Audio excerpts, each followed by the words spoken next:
If you do not have the right people at the right time at the right place, तो ये बर्बादी का मरकज बनता है। और यही पाकिस्तान का इस वक्त अलमिया है।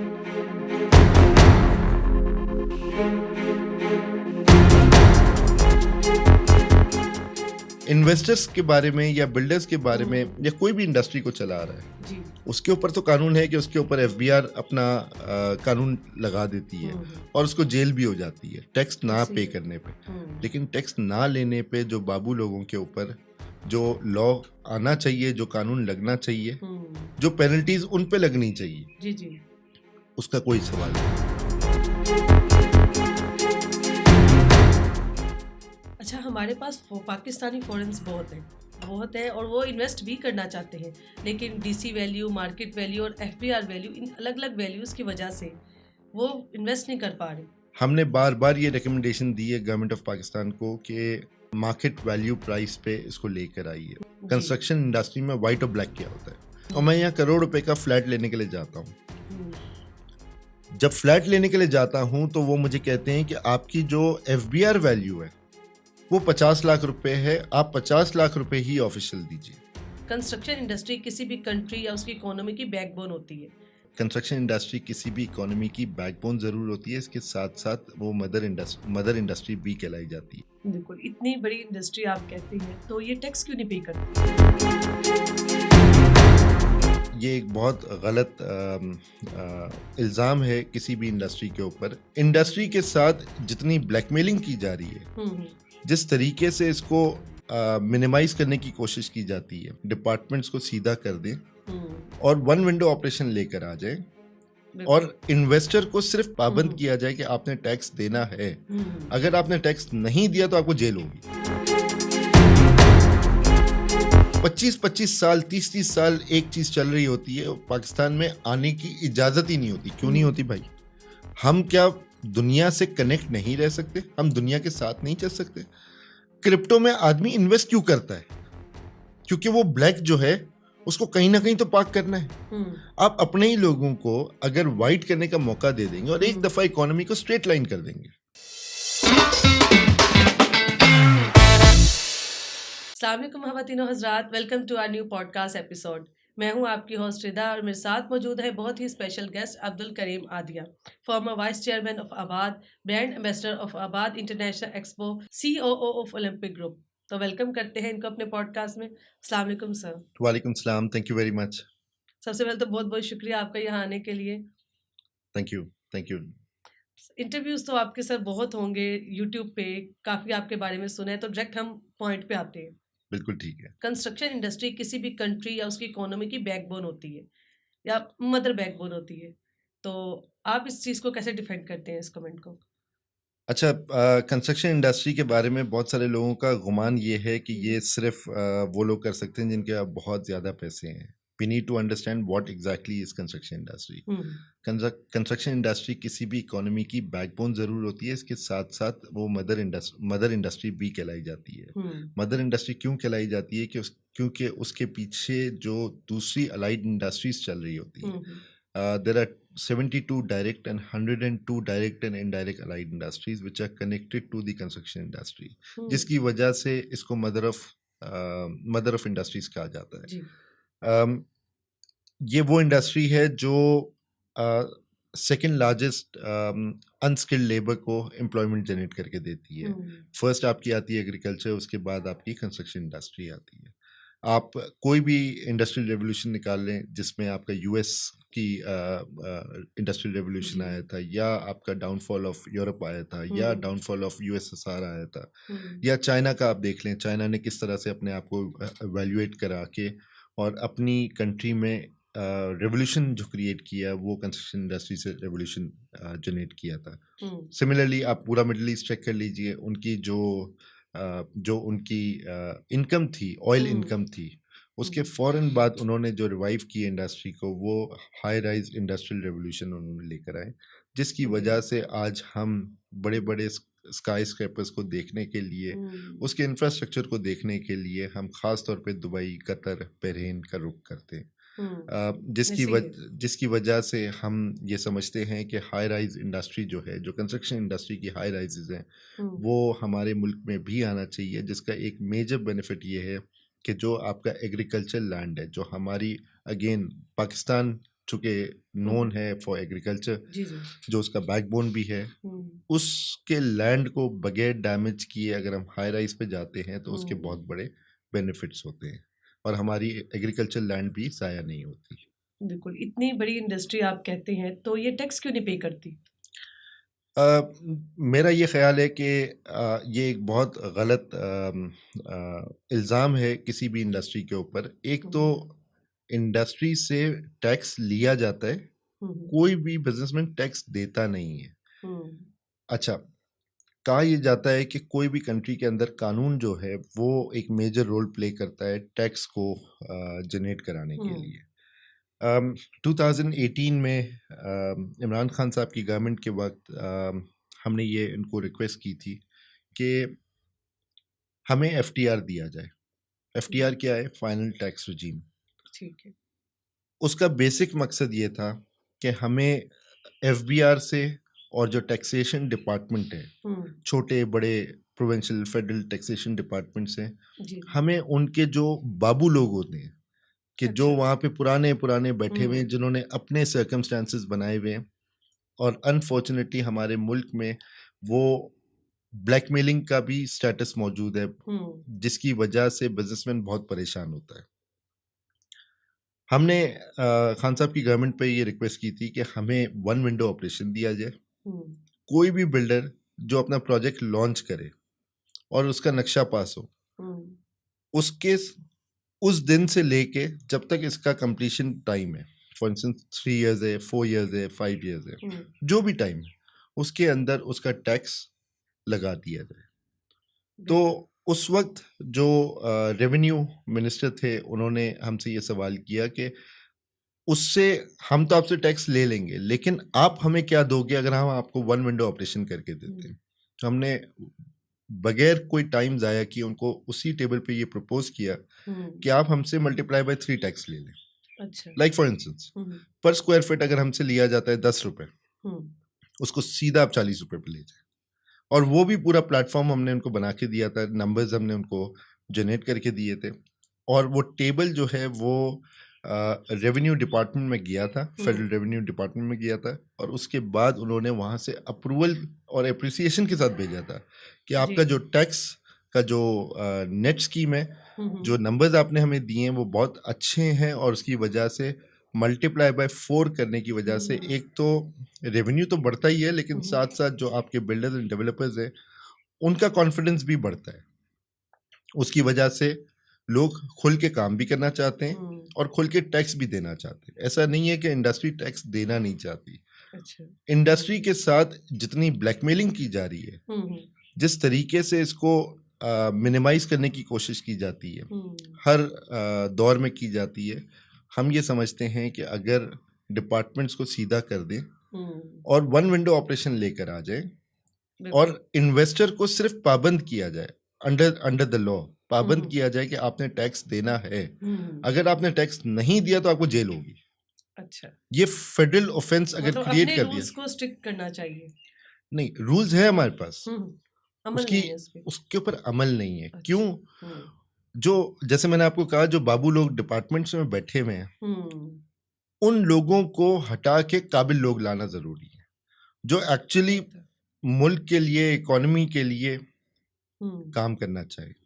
अच्छा, एक और मसला मैं ये भी आइडेंटिफाई कर दूं कि फेडरल टैक्स डिपार्टमेंट में या प्रोविंशियल टैक्स डिपार्टमेंट में जो तनख्वाहें हैं उनको भी इम्प्रूव करना ज़रूरी है, ताकि जो लोग रिश्वत से और गलत तरीके से अपने पैसे कमाना शुरू कर देते हैं वो भी ना कमाएं, और उन पे भी टैक्स चोरी होने की वजह से उनके ऊपर भी कानून होना चाहिए कि अगर टैक्स चोरी हो रहा है तो क्यों टैक्स चोरी होने दिया, या उन्होंने क्यों नेग्लिजेंस की है। ये सवाल उनसे नहीं होता। इन्वेस्टर्स के बारे में या बिल्डर्स के बारे में या कोई भी इंडस्ट्री को चला रहा है जी उसके ऊपर तो कानून है कि उसके ऊपर एफबीआर अपना कानून लगा देती है और उसको जेल भी हो जाती है टैक्स ना पे करने पे। लेकिन टैक्स ना लेने पे जो बाबू लोगों के ऊपर जो लॉ आना चाहिए, जो कानून लगना चाहिए, जो पेनल्टीज उन पे लगनी चाहिए, जी जी उसका कोई सवाल नहीं। बिल्कुल। तो ये नाजायज है दोनों तरफ से। अगर आपका लॉ एक्टिवेट होता है तो लोग भर के फिर टैक्स देंगे, लोग खुशी से टैक्स देंगे कि उनका पैसे उनके कहीं जा रहे हैं। जी बिल्कुल। और इसीलिए मैं इस बात को निगेट करता हूं कि कंस्ट्रक्शन इंडस्ट्री, लोग कहते हैं कि टैक्स नहीं देती, ऐसा नहीं है। कंस्ट्रक्शन इंडस्ट्री जितना डायरेक्ट और इनडायरेक्ट जितना टैक्सेस देती है वो कोई और इंडस्ट्री नहीं देती है।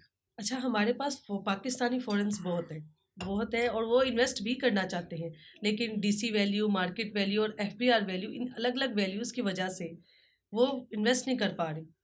कि उनको चाहिए कि एक फाइनल वैल्यू होनी चाहिए जिस पे वो शो भी कर सके और टैक्स भी अच्छे से पे करेंगी वो। तो ओके, फ्रॉम 2017 से मैं बहुत ज़्यादा actively I am working on these notes and हमने बार बार ये रिकमेंडेशन दी है गवर्नमेंट ऑफ पाकिस्तान को कि आप बिल्कुल इसको मार्केट वैल्यू प्राइस पे इसको लेकर आइए। उसकी वजह ये है कि फॉरेन इन्वेस्टर्स, पहले मैं ये समझा दूं कि ये वाइट और ब्लैक क्या होता है।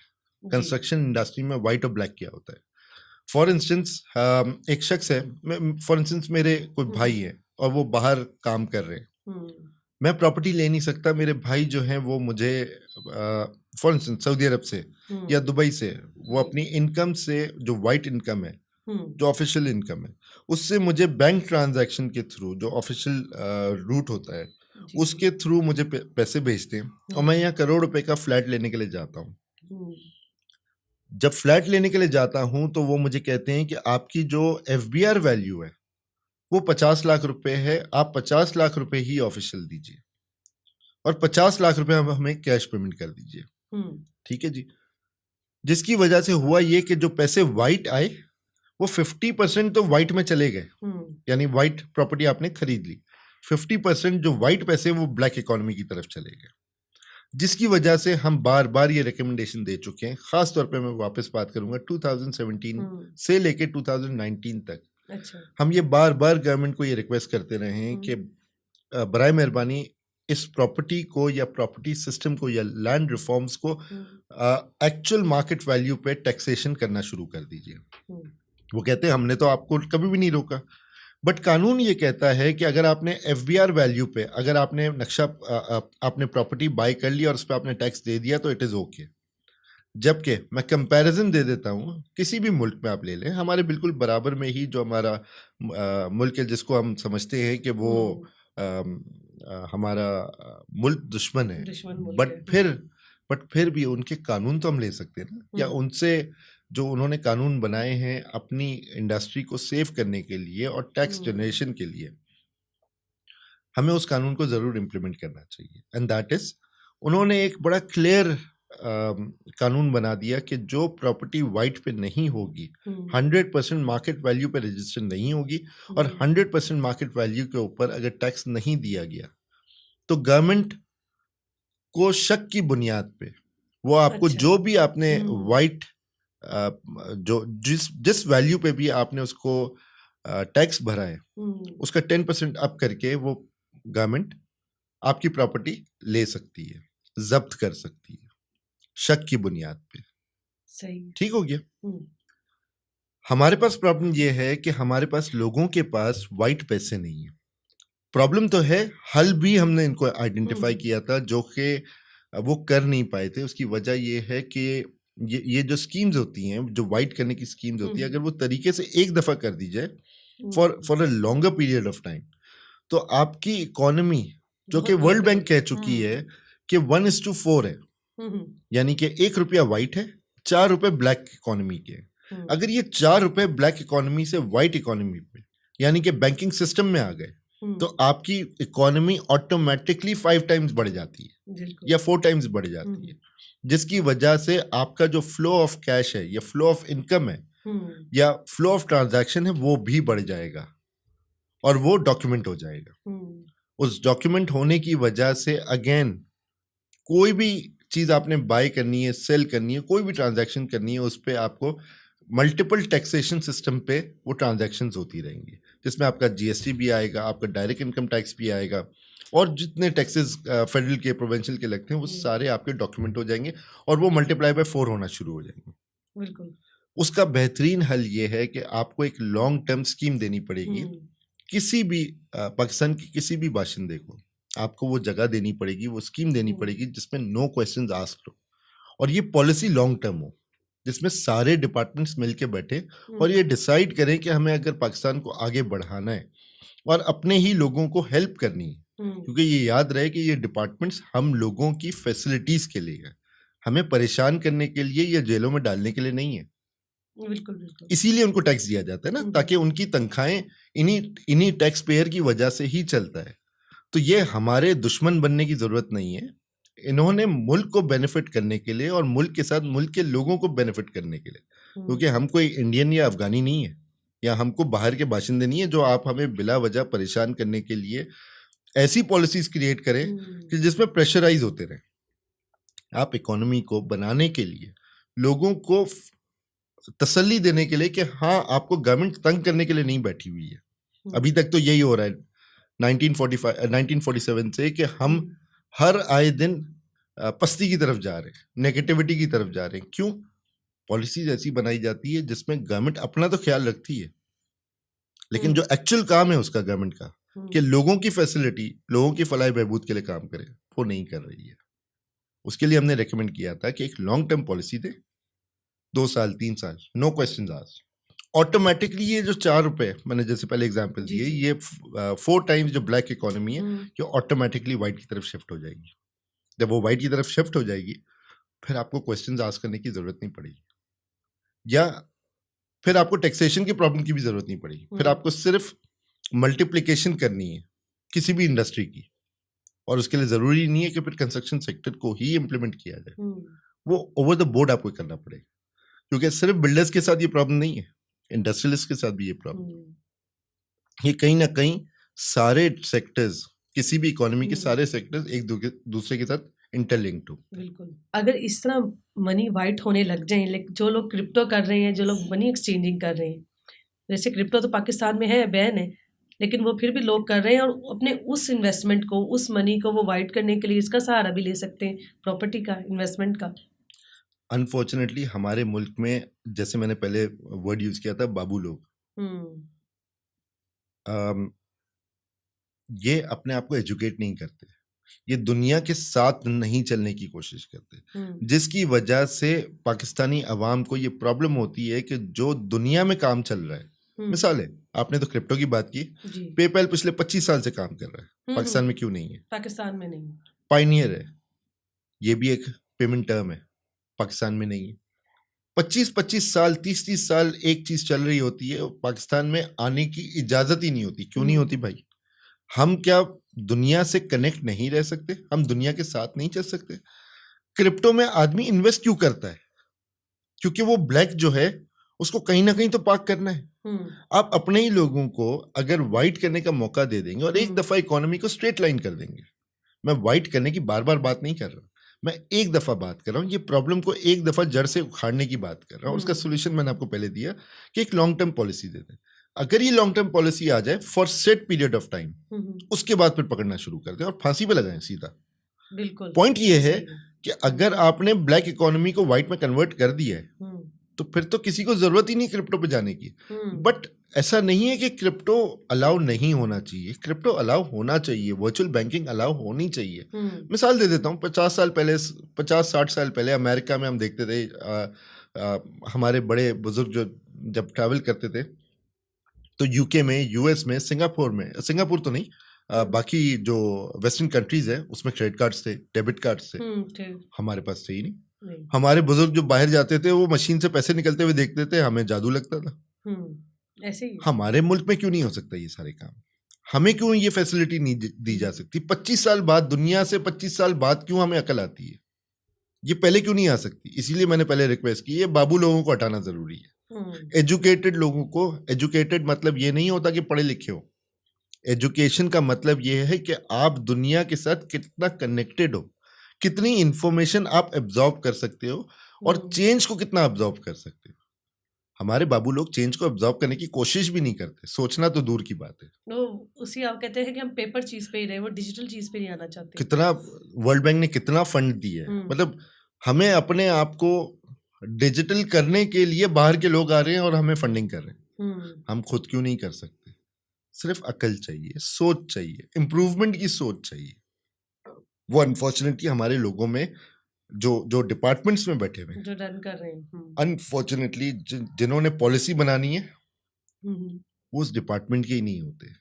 फॉर इंस्टेंस हमारे पास जो मिनिस्टर्स आते हैं जिस डिपार्टमेंट के होते हैं या होने चाहिए, उनकी इनको इन्फॉर्मेशन ही नहीं होती। तो आप कैसे एक्सपेक्ट कर सकते हो कि हमारा जो हमारा कंस्ट्रक्शन मिनिस्टर हो या एग्रीकल्चर मिनिस्टर हो, अगर वो उस डिपार्टमेंट का या उस इंडस्ट्री या उस सेक्टर का नहीं होगा, रेलवे मिनिस्टर है हमारा, एविएशन मिनिस्टर है हमारे, उनको कोई पता ही नहीं होता। If you do not have the right people at the right time at the right place, तो ये बर्बादी का मरकज बनता है, और यही पाकिस्तान का इस वक्त अलमिया है। लेकिन गवर्नमेंट बदलने से सबसे ज्यादा इफेक्ट होता है प्रॉपर्टी में, हर सेक्टर में, लेकिन फिर भी प्रॉपर्टी सेक्टर को वो पहचान नहीं मिलती जो इंटरनेशनल लेवल पे बाकी लोगों को मिल रही है पाकिस्तान में।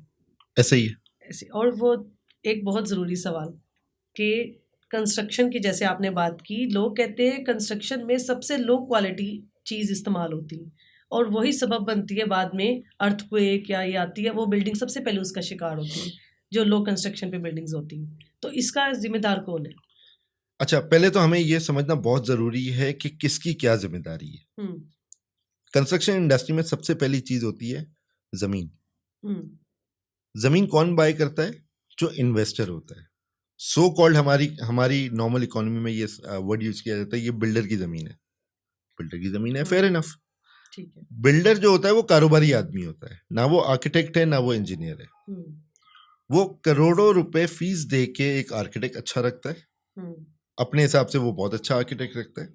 उसी के साथ साथ वो एक इंजीनियर रखता है, वो एक MEP इंजीनियर रखता है। MEP मतलब मैकेनिकल, इलेक्ट्रिकल एंड प्लम्बरिंग। ठीक है। ये 3 इंजीनियर्स आ गए।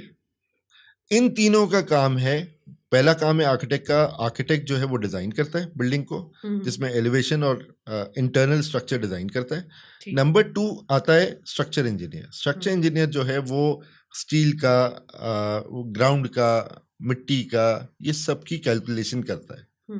ठीक हो गया, फाउंडेशन की कैलकुलेशन करता है। तीसरा आता है MEP इंजीनियर। MEP इंजीनियर ये बताता है कि कितना पाइप, कितने साइज का, कितना गेज का पाइप आपने इस्तेमाल करना है। मैं एक एग्जांपल दे रहा हूँ, पानी का। जी। सबसे ज्यादा हमारे साथ प्रॉब्लम है कि हमारी जो वाटर एंड सीवरेज की लाइंस है उसकी लीकेज का इशू आता है, जिसकी वजह से मेजर प्रॉब्लम, हमारी जो एलिवेशन जो इतनी गंदी नजर आती है उसकी मेजर वजह MEP के इंजीनियर्स की कोताही है। मैं फॉर इंस्टेंस, आर्किटेक्ट मुझे डिजाइन देता है और उसके बाद स्ट्रक्चर इंजीनियर के पास चला जाता है। ठीक है। और मेरी टीम या मैं खुद एज अ बिल्डर अगर उसमें से सरिया चोरी करता हूं, तो स्ट्रक्चर इंजीनियर का काम है, ये उसकी जिम्मेदारी है एज पर लॉ कि वो उसको चेक करे, उस छत को आगे चेक करे, उसके बाद पोरिंग होने दे। अगर मैं ये बोलता हूं कि मैं इंजीनियर को आने ही नहीं दूंगा, मैं स्टील चोरी करूंगा और उसके बाद पोरिंग कर दूंगा, जो सीमेंट की जो पोरिंग होती है वो कर दूंगा, स्ट्रक्चर इंजीनियर का काम है उस पेपर पे साइन ही ना करे।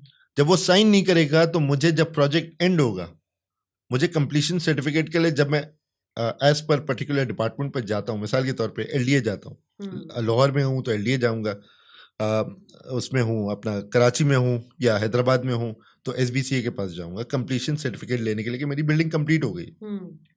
तो वो आर्किटेक्ट का सिग्नेचर मांगते हैं, इंजीनियर का, स्ट्रक्चर इंजीनियर का सिग्नेचर मांगते हैं और MEP का सिग्नेचर मांगते हैं।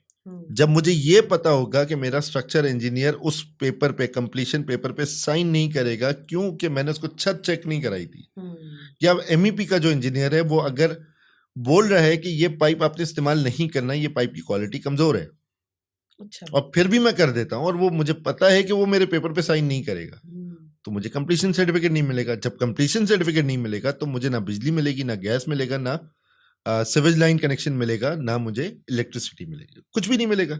जब कुछ नहीं मिलेगा, मेरी जो अवाम जिनको मैंने बेचा हुआ है वो मुझ पे जूते मारेगी और मुझ पे FIR भी कटाएगी, मेरे साथ कोर्ट में भी जाएगी, मुझे हरास करेगी। जब मुझे हरास करेगी, जब मुझे इसका खौफ होगा तो मैं ये कभी भी काम नहीं करूँगा। इसका बड़ा सिंपल तरीका है कि जिसका जो काम है, जब तक वो जिम्मेदारी नहीं लेगा और अपने काम पे स्टैंड नहीं लेंगे। देखिए, प्रोफेशनल आदमी जो है ना, प्रोफेशनली अगर अपनी चीजों की जिम्मेदारी नहीं लेगा, सिर्फ पैसे कमाने के लिए बैठा हुआ है या पैसे मिंट करने के लिए बैठा हुआ है, तो ऐसा ही होता है कि जैसे हमारे हुक्मरान है वैसे हमारे लोग हैं। तो अनफॉर्चुनेटली हुक्मरान आते हैं 5 साल के लिए, 3 साल के लिए, 2 साल के लिए, पैसे कमाने के लिए आते हैं। हमारे पास हुक्मरान नहीं है, पॉलिटिशियन नहीं है, बिजनेसमैन है। अनफॉर्चुनेटली जब तक उनकी आइडियोलॉजी चेंज नहीं होगी, उस वक्त तक ना ब्यूरोक्रेसी की आइडियोलॉजी चेंज होगी और ना आपके बिजनेसमैन की आइडियोलॉजी चेंज होगी। कहते हैं ना कि ये ब्यूरोक्रेसी, ये पॉलिटिशियंस हम में से होते हैं, ये कोई आसमान से तो नहीं उतरते। तो जब तक ऊपर की हायरार्की नीचे तक डाइवर्ट नहीं होगी, आइडियोलॉजी डाइवर्ट नहीं होगी, जब तक हम में से कोई भी नहीं सुधरेगा। तो ये एक्सपेक्ट ना कीजिए कि बिल्डर जो है वो आसमान से उतरा है या वो शरीफ शुरफा है, वो बिल्कुल परफेक्ट काम करेगा। नहीं करेगा, क्योंकि उसको एक तो रिश्वतों के अंबार उसको देने इस मुल्क में, दूसरा उसको क्वालिटी कॉम्प्रोमाइज करने के बाद उसको फर्क भी नहीं पड़ता, उसके ऊपर कोई लाइबिलिटी भी नहीं आती है तो कोई एक दो के पास आ जाती है कि जो गलती करने के बाद पैसे नहीं देता या रिश्वत नहीं देता, तो उसके ऊपर प्रॉब्लम आ जाती है। वो रिश्वत दे चैप्टर खत्म, तो सब ठीक हो जाता है, उसके लिए। सवाल नहीं है ना, जब सवाल होगा, जब कानून होगा और कानून के ऊपर इम्प्लीमेंटेशन होगी बाय द डिपार्टमेंट्स, तो सब सीधे चलेंगे। तो इम्प्लीमेंटेशन करवाना किसका काम है? गवर्नमेंट का काम है, बिजनेसमैन का काम नहीं है। बिजनेसमैन का काम है बिजनेस जनरेट करना, जॉब जनरेट करना, वेल्थ जनरेट करना और टैक्स देना, ये उसका काम है। लेकिन लॉ को इम्प्लीमेंट करवाना गवर्नमेंट का काम है। ये कहीं भी नहीं होता कि अगर आपके पास लॉ नहीं है तो सारे सीधे चलें। ये हम इंसानों के बीच में रहते हैं, आप उनको फरिश्ता ना समझें। बिल्कुल, हम गलती करते हैं और ये लॉ जो है, किसी भी मुल्क में आप देख लें, लॉ जहां पे इम्प्लीमेंट होता है वहां पे सब सीधे रहते हैं। क्यों हमें 1.5 घंटे के बाद सीधे तरीके से लाइन में खड़े हो जाते हैं दुबई में? हम दुबई में जाते हैं, गाड़ी चलाते हैं, बिल्कुल सही ट्रैक पे जाते हैं 1.5 घंटे की फ्लाइट के बाद। सीट बेल्ट हम नहीं छोड़ते, यहाँ तो हम सीट बेल्ट को कुछ समझते भी नहीं है, जबकि वो हमारे लिए, हमारी सेफ्टी के लिए, बट फिर भी नहीं पहनते। पॉइंट ये है कि लॉ की इम्प्लीमेंटेशन होना जरूरी है, and that has to be done by the government, not by the businessman. ये हमारा काम नहीं है, ये बात लोग नहीं समझते। और गवर्नमेंट जिस दिन समझ गई, उस दिन हम भी समझ जाएंगे, हमारा काम क्योंकि हम उनमें से और वो हम में से। ऐसे ही। अच्छा, बिल्डर्स और डेवलपर्स की बहुत जिम्मेदारी होती है टाउन कंस्ट्रक्शन में, सोसाइटी बनाने में। तो अगर उनकी जो भी मिस्टेक है उसको आगे से कवर करते हैं डीलर्स और एजेंट्स, कि झूठ बोल के उनकी गलतियां कवर करते हैं, तो इस बारे में आप क्या कहेंगे? देखिए, इसका बड़ा सिंपल, अगेन, जहाँ कानून होगा वहां झूठ नहीं बोल सकेगा। ठीक है, मैं अगर कोई चीज लेने जाऊंगा तो मैं नोक पलक चेक करके चीज लेता हूँ, ठीक होगी। जब आप कोई घर लेते हैं तो आप उस बिल्डर के बारे में खुद मालूम करें, उसका बैकग्राउंड मालूम करें, वो बिल्डर है कि नहीं है। मतलब उसके पास पैसे हैं तो वो बिल्डर नहीं बनना चाहिए। अच्छा, उसके पास एक्सपीरियंस है तो वो बिल्डर बनना चाहिए। एग्जैक्टली। मेरे वाले साहब का यही काम है, मेरे बड़े भाई का यही काम है, मेरे कजिन्स का यही काम है। मैंने आंख खोली है तो इस काम में खोली है। फैमिली बिजनेस को आगे लेके चल रहे हैं, फैमिली बिजनेस को आगे लेके चल रहा हूँ, बट उसके साथ साथ हमें एक्सपीरियंस होना जरूरी है। और वो एक्सपीरियंस कौन देता है? हमारी फैमिली तो देती है, लेकिन उसके साथ साथ हमारे जो पुराने लोग हैं, जो हमारे आर्किटेक्ट्स हैं, इंजीनियर्स हैं, इंटरनल सुपरवाइजर्स हैं, इंटरनल इंजीनियर्स हैं जो हमारी कंपनी के, उनके साथ बैठ के हमें अपनी ट्रेनिंग कंप्लीट करनी पड़ती है, तब जाके हम चीजें आगे बढ़ाते हैं। अच्छा, आजकल दौर है डिजिटल प्लेटफॉर्म्स का। लोग कहते हैं कि हम वहीं पे जाएं, वहां से हम चीज़ बाय कर लें। डायरेक्ट डीलिंग से लोग डरते हैं तो जाहिर है मैं भी होंगी तो मैं भी ये कहूँगी एक ट्रस्टेड वेबसाइट है या जो भी है, आप ऑनलाइन चीज़ बाय करो। तो उसमें क्या आप रिकमेंड करते हैं कि क्या चीज़ बेहतर है? मैं आपको एग्जांपल दे देता हूँ हम्म, और आपसे मैं सवाल भी कर लेता हूँ। जी। कपड़े है ना, कपड़े आप कोई भी साइज के पहन लें ना, थोड़े से बड़े हो जाए प्रॉब्लम नहीं करते इतने, जब तक कि कंफर्टेबल ना हो, जब तक कि कंफर्टेबल। थोड़ा छोटा साइज आ गया तो वो इशू है, बट थोड़ा सा लूज भी हो जाए ना और आपको परवाह नहीं है तो you just wear it and enjoy it. जूता जो है ना, बड़ा हो जाए या छोटा हो जाए प्रॉब्लम करता है, बिल्कुल ऐसा ही है। इसी तरीके से जब आप फ्लैट लेने जाते हैं या घर लेने जाते हैं, अगर उसकी आपने क्वालिटी चेक नहीं की या करवाई, आप प्रोफेशनल नहीं है, आप किसी ना किसी एजेंट को या किसी ना किसी इंजीनियर को अपने साथ ले जाए, थोड़ा सा पे ऑफ करें। बट आंखें बंद करके मैं वेबसाइट पे ले लूं, ये नहीं हो सकता। ये समझे आप जूता लेने जा रहे हैं, अच्छा। एक बहुत मेजर इन्वेस्टमेंट कर रहे हैं, और बिल्कुल। फिर उसमें आपने रहना भी है। घर चार दीवारी का नाम नहीं है।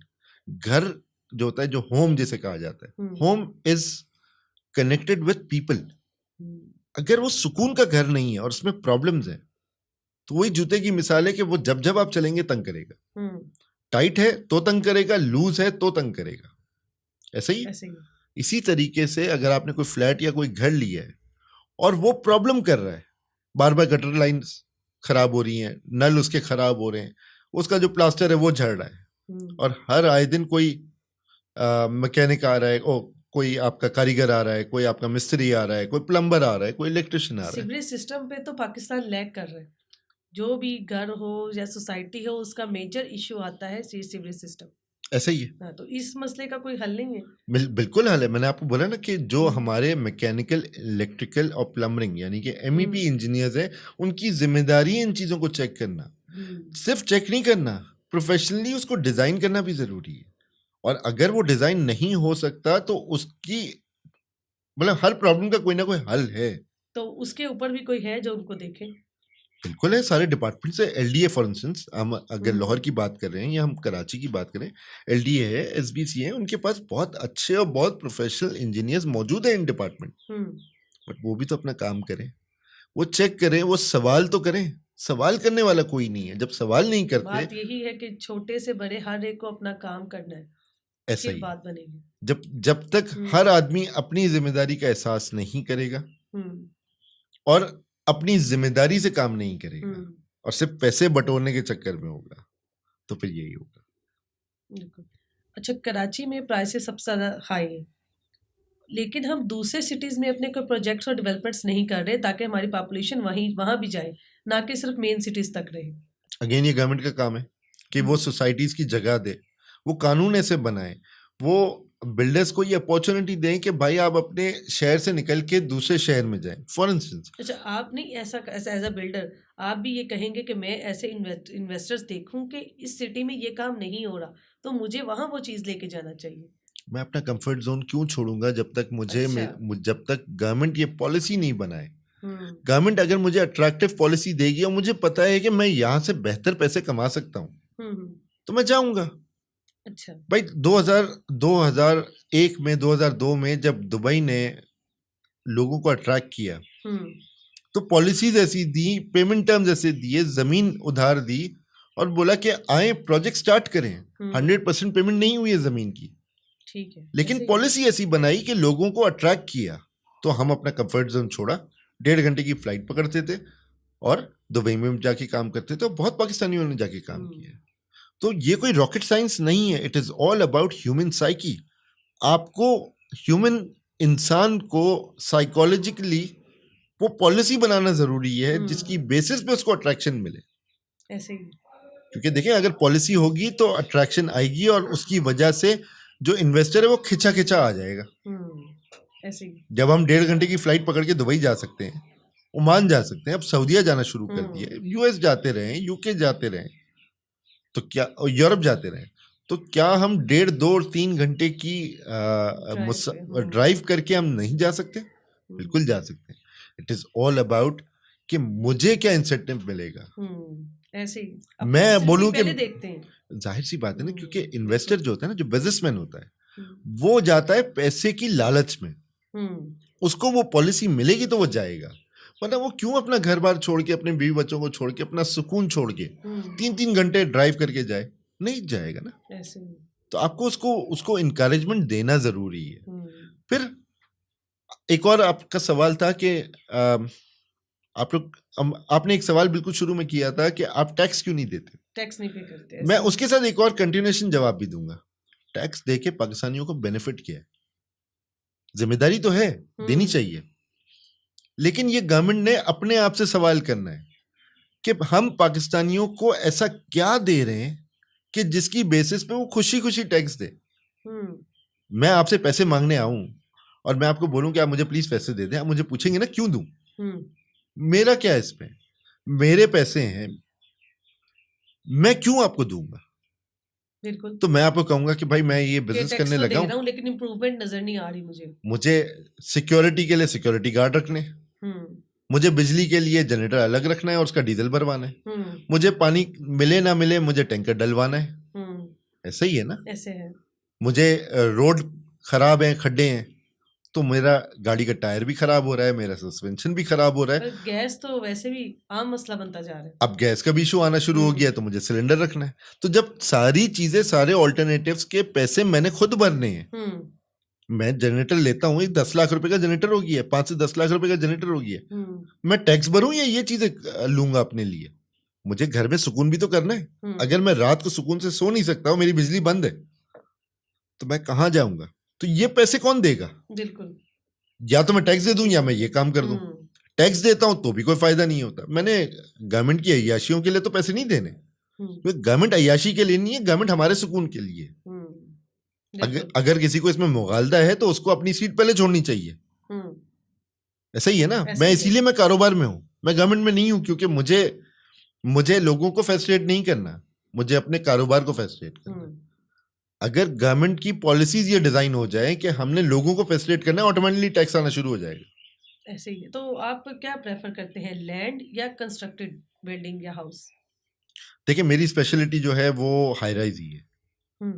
मैं ये समझता हूँ कि हमें अपने जो एग्रीकल्चर लैंड है उसको बचाने के लिए हमें हाई राइज पे जाना जरूरी है। अच्छा। कई लोगों ने सवाल किया कि यार हाई राइज में ये प्रॉब्लम है, वो प्रॉब्लम है, सेवेज के इश्यूज हैं। भाई ये इश्यूज नहीं है, इश्यूज हमने क्रिएट किए हुए, क्योंकि कानून सही नहीं है। कानून है, इम्प्लीमेंटेशन नहीं है। बट एक और आर्ग्यूमेंट भी ये है, पॉजिटिव आर्ग्यूमेंट ये है कि आप दुबई जाते क्यों, आप यूएस न्यूयॉर्क जाते क्यों, आप लंदन जाते क्यों? सिर्फ इसलिए कि हमने ट्रैवल करना है? नहीं। सबसे पहले जो हम जाते हैं वो वहां का इंफ्रास्ट्रक्चर देख के खुश होते हैं, अपीलिंग होता है। अच्छी खूबसूरत साफ लंबी चौड़ी बिल्डिंगें आपको नजर आती हैं, खूबसूरत एलिवेशंस नजर आते हैं, हाई एंड आपको इंफ्रास्ट्रक्चर नजर आता है। ये हम यहाँ पे डेवलप क्यों नहीं कर सकते? इसकी गवर्नमेंट पॉलिसी नहीं है। ऐसे ही, ठीक है ना। तो अगर आपके अपने मुल्क में ये फैसिलिटीज आ जाएंगी तो आपका अपना टूरिज्म भी तो बढ़ेगा। मिसाल है, मुझे नारायण कागान जाना है, तो मेरे पास अगर फैसिलिटी होगी तो मैं रेगुलर जाऊंगा ना, वरना मैं प्रेफर करूंगा कि मैं बाहर मुल्क चला जाऊं। हमारे पास जो नॉर्दर्न एरियाज हैं, हमारे पास अपने जो बीचेस हैं, वो दुनिया में बेहतरीन है, वन ऑफ द बेस्ट है, लेकिन उस पे उधर जाने तक के रोड्स नहीं हमें सेफ मिलते। ऐसा ही है, और सेफ्टी नहीं है, बिल्कुल सेफ्टी नहीं है, फैसिलिटी नहीं है, पब्लिक ट्रांसपोर्टेशन नहीं है, ठीक है। फिर क्वालिटी ऑफ फूड नहीं है, क्वालिटी ऑफ लिविंग नहीं है। वो कैसे आएगा? जब आप इंफ्रास्ट्रक्चर क्रिएट करेंगे। इंफ्रास्ट्रक्चर क्रिएट करें, इन्वेस्टर्स को अच्छी पॉलिसीज दें, क्यों नहीं आएंगे लोग? भाई हम बिजनेसमैन हैं, हम लोग जाते हैं, हम बाहर जाके इन्वेस्टमेंट करते हैं। क्यों करते हैं? इसी वजह से कि वहां पे हमारी इन्वेस्टमेंट सेफ है, हमें पता है सेफ है, बिल्कुल, और उसका एक रिटर्न आता है। जबकि Pakistan is one of the best जहां पे सबसे अच्छी आरओआई आती है दुनिया में, कहीं पे भी ऐसी रिटर्न ऑन इन्वेस्टमेंट, ऐसी रिटर्न ऑन इन्वेस्टमेंट दुनिया में कहीं नहीं है। ये मैं आपको हल्फिया ये बात कह सकता हूँ, एज ए बिजनेसमैन आपको ये बात कह सकता हूँ। बट फिर भी हमारी कोशिश होती है हम बाहर जाके इन्वेस्ट करें। क्यों? हमें पता है हमारे एक्चुअल प्रिंसिपल पैसे तो सेफ है, पहले वो तो सेव करें। ऐसे ही है ना। हमें अपनी सिक्योरिटी होगी, हमारे अपने पैसों की सिक्योरिटी होगी, बीवी बच्चों की सिक्योरिटी होगी, दोस्त अहबाब की सिक्योरिटी होगी। हम क्यों नहीं पाकिस्तान में इन्वेस्ट करें? एकदम सुकून से रहेंगे। ऐसा ही है। अच्छा, ये आईटी को आप इसमें आईटी को और प्रॉपर्टी को, ये बिल्डिंग को, कंस्ट्रक्शन को, दोनों को इकट्ठा कैसे देखते हैं? मैं क्या समझ उसके लिए कोई वर्किंग की है आपने? जी बिल्कुल, मेरा अपना एक सॉफ्टवेयर है। मैं सिर्फ एज अ बिल्डर और डेवलपर काम नहीं करता। मेरी एक सॉफ्टवेयर हाउस भी है और एक डिजिटल एजेंसी भी है, जो कि लोकली रजिस्टर्ड भी है, इंटरनेशनली भी रजिस्टर्ड है। उसके लिए हमने एक सॉफ्टवेयर डिज़ाइन किया है खास तौर पे बिल्डर्स और डेवलपर्स के लिए, और वो कंप्लीट इंटीग्रेटेड सॉल्यूशन है। ये समझें, it is a CEO desk. अच्छा। बिल्डर्स के साथ एक प्रॉब्लम ये है कि बिल्डर्स के पास information right from the lower hierarchy to the upper hierarchy, information flow सही नहीं होता, और उसकी वजह से चोरियां होती हैं, लोग परेशान होते हैं। बिल्डर जो एक्चुअल होता है, अक्सर वो बेशतर बिल्डर को ये पता ही नहीं होता कि उनका क्लाइंट परेशान हो रहा है, और क्लाइंट हाथ उठा उठा के गालियां और दुआएं दे रहा होता है और बदवाएं दे रहा होता है। अच्छा, हाँ। जबकि बिल्डर को नहीं पता कि ये उसकी वजह से हो रहा है, ये स्टाफ कर रहा होता है यूजुअली। हमने एक ऐसा सॉफ्टवेयर डिजाइन कर दिया है जिसमें बिल्डर को एक्चुअली पता होगा कि क्लाइंट की क्या स्टेटस है, क्लाइंट पेमेंट का क्या स्टेटस है, उसकी कंस्ट्रक्शन साइट पे किस चीज की रिक्वायरमेंट है, अच्छा, मेरे बैंक अकाउंट में कितने पैसे हैं, कितने पैसे आने वाले हैं, और क्या एक्सपेक्टेड फ्लो है कैश का जो उसकी सेल से आती ये है। सब चीजें एक प्लेटफॉर्म में कर दी जी, ये एक इंटीग्रेटेड सॉफ्टवेयर है जो व्हाइट लेबल मिलता है, प्रोजेक्ट के नाम से, कंपनी के नाम से मिलता है, और वो as it is where it is basis पे उनको फॉरवर्ड कर दिया जाता है। उसका डेटा सिक्योर होना, वो आप इन हाउस सिक्योर कर सकते हैं, वो क्लाउड पे सिक्योर कर सकते हैं। द ओनली थिंग इज कि हमें फ्लो ऑफ इंफॉर्मेशन को राइट डायरेक्शन पर रखना जरूरी है। ऊपर से नीचे जाए डेटा, और नीचे से ऊपर भी आए, ताकि एक स्टोर कीपर जिसको अगले एक हफ्ते बाद किसी स्पेसिफिक छत पे कोई रिक्वायरमेंट आने वाली है, तो वो सिस्टम बता रहा होगा ये रिक्वायरमेंट आने वाली है, परचेज डिपार्टमेंट को पता होगा पहले से, और अकाउंट्स डिपार्टमेंट को पता होगा कि मुझे ये पैसे अरेंज करके रखने हैं क्योंकि ये प्रोडक्ट हमने परचेज करना है। ठीक हो गया? तो स्टोर कीपर को बताने की जरूरत नहीं पड़ेगी कि मुझे ये चीज चाहिए, परचेज डिपार्टमेंट को ये बताने की जरूरत नहीं पड़ेगी कि मुझे इतने पैसे चाहिए होंगे परचेजिंग करने के लिए। सब इंटीग्रेटेड सिस्टम पे।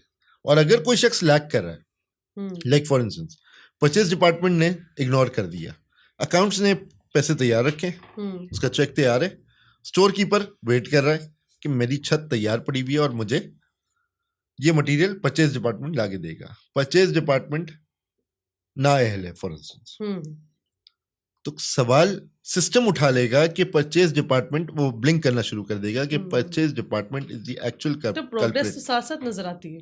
अब वही बात आ जाती है कि आपको डिजिटल होना पड़ेगा, और वही डिजिटल आपको अपने गवर्नमेंट में, अपनी बाकी जो पॉलिसीज में भी होना पड़ेगा। ऐसा ही है गवर्नमेंट लेवल पे इंडस्ट्री को डिजिटलाइज करने के लिए ये जरूरी है कि हमें खुद भी सीखना जरूरी है। वो कहते हैं ना कि एक तो जाहिल, ऊपर से सीखना भी नहीं है। तो जाहिल होने का मतलब ये नहीं है कि आप सीखें भी नहीं। मैं आज भी पढ़ता हूँ, मैं आज भी सीखता हूँ, आज भी कोर्सेज लेता हूँ, आज भी इंटरनेशनल प्लेटफॉर्म्स पे जाके लोगों से मुलाकात करता हूँ और उसको स्टडी करने की कोशिश करता हूँ, जो कि मेरा डोमेन नहीं है।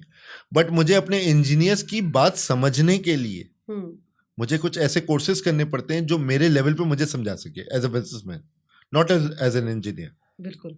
बट पढ़ना तो पड़ता है ना, कंटिन्यूस आपको लर्निंग तो लेना जरूरी है। अपने आप को वक्त के साथ साथ अपडेट करना पड़ता है। मोबाइल को अपडेट करते हैं तो खुद को भी करना चाहिए। ऐसा ही, बिल्कुल ऐसा। अच्छा, जो ICTN एशिया एक्सपो हुआ है कराची में और लाहौर में, वो कितना इम्पैक्टफुल है हमारे लिए? देखिए, ये सारी एक्टिविटीज जो हैं ये सोसाइटी के लिए, इकोनॉमी के लिए बहुत इंपॉर्टेंट इसलिए भी है कि एक तो नए प्रोडक्ट्स आते हैं, उसमें कंटिन्यूस सेमिनार्स हो रहे होते हैं, उस सेक्टर के उस स्पेशल सेक्टर के प्रोफेशनल्स आते हैं जिसमें PhDs होते हैं और मास्टर्स के लोग होते हैं, वो आते हैं और एजुकेट करते हैं लोगों को। अच्छा, नए नए प्रोडक्ट्स आते हैं, उसके अलावा नए नए बिजनेसमैन भी तो आते हैं जो आपके नए एंटरप्रेन्योर्स होते हैं, भले छोटा स्केल है, लेकिन उनको तो जरूरत होती है। लेकिन वो एजुकेट कहाँ से होते हैं? वो इन्हीं एक्सपर्ट से होते हैं। वो आते हैं, बैठते हैं, समझते हैं, प्रोडक्ट लाइन होती है, एक ही प्रोडक्ट है, उसके 4 डिफरेंट कंपनीज है, समझाते हैं, सिखाते हैं, नए एंटरप्रेन्योर्स इसी तरह से सीखते हैं। और पूरी दुनिया में ऐसे ही होता है। तो ये एग्जीबिशंस होने चाहिए, सेमिनार्स होने चाहिए और इस तरीके से अपने आप को एजुकेट भी करना चाहिए। तो प्रोपटक के बारे में बताइए, जिन्होंने ये सब कुछ करवाया, ये एक्सपो हैंडल किए हैं और इसको इतना इम्पैक्टफुल बनाया हमारे लिए। अच्छा, ये प्रॉपटेक जो है ना, ये एक नया कॉन्सेप्ट आतिफ जो इसको प्रॉपटेक को कर रहा है। मेरे ख्याल में जो आपका पहला सवाल था ना, कि पहले जो आपने सवाल किया था कि कंस्ट्रक्शन इंडस्ट्री को कैसे डिजिटलाइज किया जाए, उसके बेनिफिट्स को उजागर करने के लिए प्रॉपटेक हो रहा है। और उसी को मद्देनजर रखते हुए आतिफ ने ये एक आइडिया जनरेट किया था, जिसकी वजह से ये प्रॉपटेक पहले कराची हुआ और अब लाहौर हो रहा है। तो जाहिर सी बात है, जब डिजिटलाइजेशन की बात होती है तो बहुत टाइम लगता है लोगों को पहले समझने में, फिर उसको हजम करने में कि ये डिजिटल इंफॉर्मेशन बहुत एक्सटेंसिव होती है और एकदम से समझ में आना नहीं शुरू हो जाता। आपको स्लोली एंड ग्रेजुअली अपने लोगों को एजुकेट करना पड़ता है और समझाना पड़ता है कि व्हाई दिस इज इम्पोर्टेंट, और उसके लिए वो सेमिनार्स कंटिन्यूस किए जा रहे हैं। तो इस तरह के लोगों को मेरे ख्याल में हम as a businessman, as a society, हमें उनको प्रमोट करना चाहिए जो ये इंफॉर्मेशन दे रहे हैं और लोगों को एजुकेट करके डिजिटलाइजेशन की सिस्टम पे लेकर आ रहे हैं और दुनिया के साथ पैरेलल लेके चल रहे हैं। तो ये बहुत इम्पोर्टेंट है और हम सारे बिल्डर्स एंड डेवलपर्स को इनको समझना भी चाहिए और आना भी चाहिए और इस तरह के लोगों को प्रमोट भी करना चाहिए और एक्सपोज, इस तरह के एक्सपोज पे जाना भी चाहिए। बिल्कुल जाना चाहिए और सिर्फ हाजिरी लगाने के लिए नहीं जाना चाहिए। बड़ा क्लियर कॉन्सेप्ट के साथ जाना जरूरी है कि आप जाएं और जाके सीखें भी, सिर्फ बातें करके या लोगों से मिल मिला के ना आ जाए। आपके सीखने से लोग सीखेंगे, ऐसा ही है। बिल्कुल सब। बहुत ही अच्छी आपके साथ अच्छा टाइम रहा, अच्छा सेशन रहा, बहुत सारी नॉलेजेबल बातें आपसे सीखने को मिली। Thank you so much. I hope कि आपका जो ऑडियंस है वो इन चीज़ों को पॉजिटिवली समझने की कोशिश करेगा और अगर आपके पास कोई सवाल आए भी कमेंट्स की सूरत में तो वो मुझे भेजिएगा, ताकि शायद दोबारा भी हम अगर आपके सवाल आते हैं तो दोबारा भी हम इसके ऊपर दोबारा उसको सेशन को करें और अगर लोग समझेंगे तो जाहिर अपने आप को अपडेट ही करेंगे, तो उनके लिए अच्छा है। Thank you so much. ये था आज का पॉडकास्ट। हमारी वीडियो को लाइक करें, शेयर करें और चैनल को सब्सक्राइब करें। अल्लाह हाफिज़।